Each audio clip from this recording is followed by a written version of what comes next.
Este es un vídeo que he pensado mucho en hacerlo. No porque no supiera qué decir, sino porque es una parte de mi historia que quiero contar. En otras ocasiones ya he hablado de eso, pero como es tan largo, quería dividirlo en bloques y os voy a contar hoy la primera parte. Os voy a contar mi historia según los sucesos que fueron pasando en mi vida en orden cronológico. Y hoy voy a empezar por la parte del maltrato.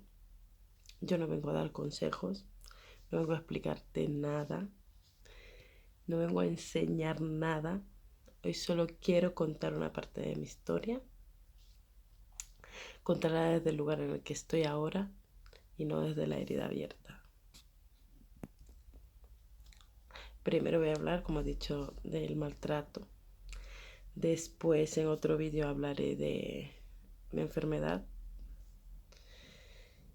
Y en un tercer vídeo hablaré de cuando tuve a mi hijo con una cesárea de emergencia y que casi pierdo la vida.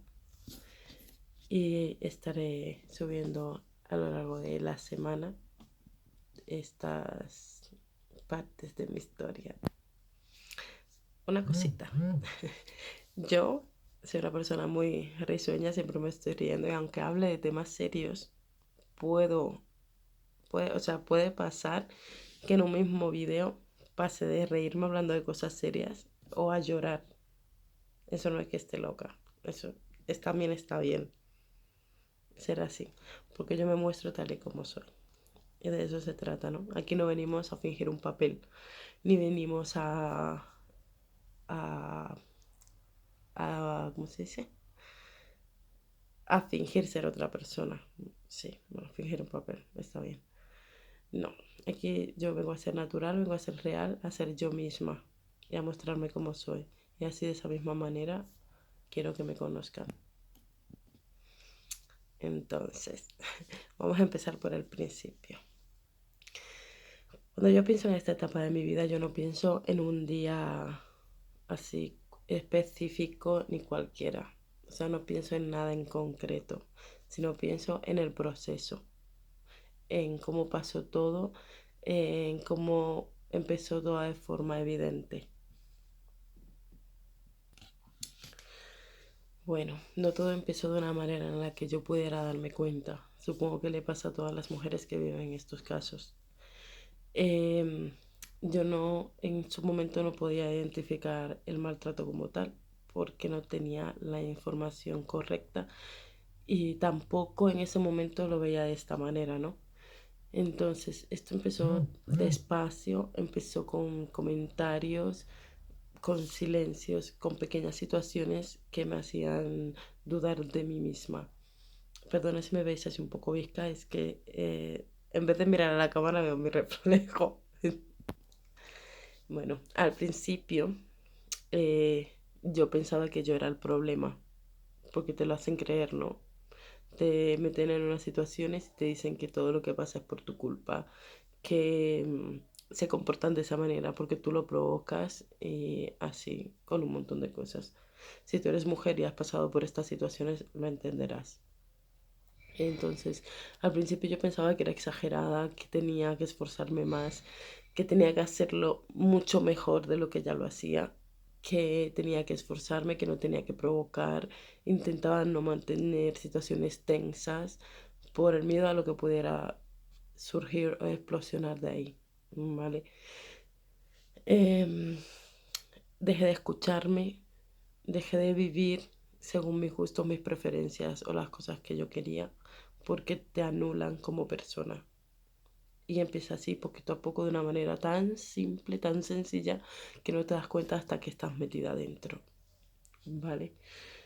Eh, con el tiempo, mi cuerpo empezó a mostrarme y a decirme de cierta manera pues que algo no estaba bien.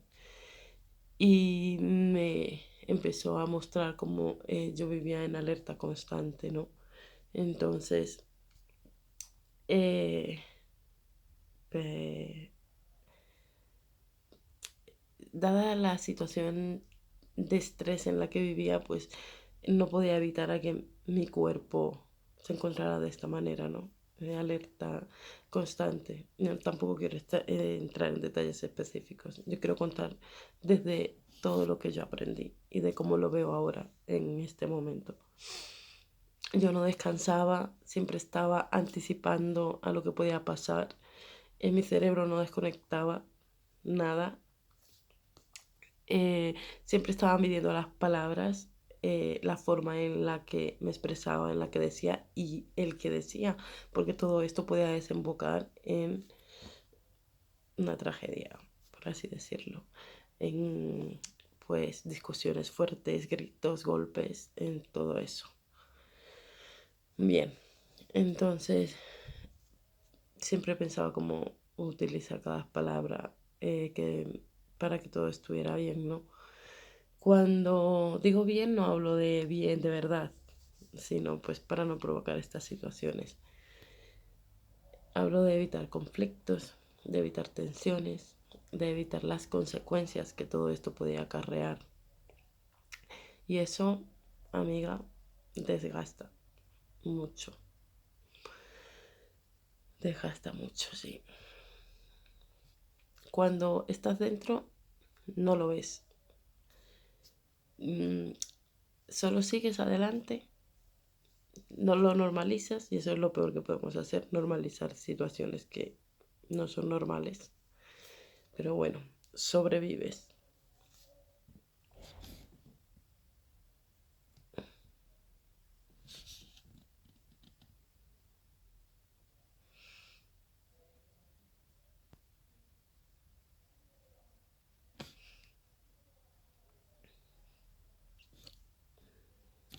Hay algo que pasa en este tipo de relaciones y de lo que nadie habla.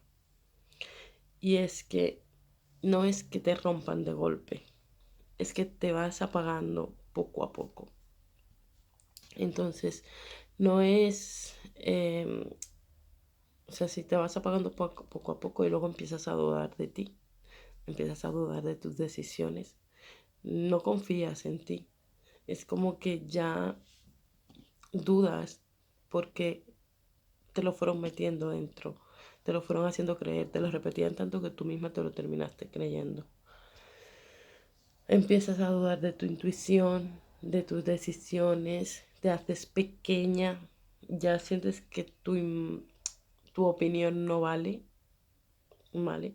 Justificas situaciones que no son normales. Tus amigas te preguntan pues, esto, o por qué no sales, o por qué se comporta tu pareja así, y siempre lo justificas. Y con esos miles de cosas más. Y ahí empiezas a fallar. Ya empiezas a quitarte autoridad, empiezas a denigrarte, porque estás cediendo a ese comportamiento que prácticamente están imponiendo en ti. Llega un momento en el que ya no sabes muy bien ni siquiera quién eres. Estás como idiotizada, hipnotizada. Estás ahí también por el miedo, ¿no? Y por las situaciones en las que te encuentras. Y no te das cuenta, pero vas adaptando una forma de ser y una forma de vivir y de comportarte ante los demás que ni tú misma te das cuenta. O si te das cuenta y no lo quieres admitir. Y eso te va apagando poco a poco. Por fuera parece que todo sigue bien, que todo sigue en curso, pero por dentro estás destrozándote. Cada día estás machacando tu autoestima, por dentro estás muerta de miedo y de confusión. Y hablo porque todo esto era lo que yo sentía, era lo que me pasaba. Te sientes sola, tus amigos se apartan porque tú lo apartas, tu familia también se aleja y porque tú la alejas. Llega un momento en el que no quieres ayudar de nadie y eso es lo peor, porque siempre se necesita ayuda. Y yo lo aprendí un poco tarde. Bueno, no tarde porque desperté. Y bueno, si no, no estaría aquí contando esto. Bueno, sientes una soledad que incluso, o sea, esa soledad que sientes es tan grande, bendito teléfono que no para de vibrar. Es que estamos muy solicitadas. A ver, sientes una soledad tan grande, tan inmensa, que incluso estando acompañada, te sientes sola. Y eso de verdad que es muy duro, es muy difícil. Yo no estoy contando mi historia porque sí o porque me divierto o porque me quiero hacer la víctima, no. Estoy contándola porque yo sé que a otra persona, miles de personas están en esta situación y no se atreven a salir, no se atreven a contarla. Y yo quiero que sepan que no están solas, que yo estoy aquí y tengo mis redes sociales donde yo doy mucho contenido de valor y te pueden ayudar. Y si no, pues me sigues aquí en mi canal de YouTube y te ves mis videos. De verdad. Bueno, seguimos, ¿no? Ay, y bueno, cierto es que ya no es solamente duro lo que pasa fuera, ¿sabes? Sino el no saber ponerle nombre a lo que tú sientes en esos momentos. Porque yo me sentí muchas veces desvalida, me sentí sola y vacía y yo no sabía por qué yo me sentía de esa manera, ni siquiera sabía ponerle nombre a esas emociones que yo estaba sintiendo, ¿sabes? Hoy en día es cuando yo, ya después de tantos años, esto me pasó hace como 12 años, bueno, por ahí más o menos, no sé si tantos, pero bueno, que ya lo superé y ahora es cuando empiezo a entender todos los procesos que yo pasé y que hasta que no estás fuera no lo ves, ¿no?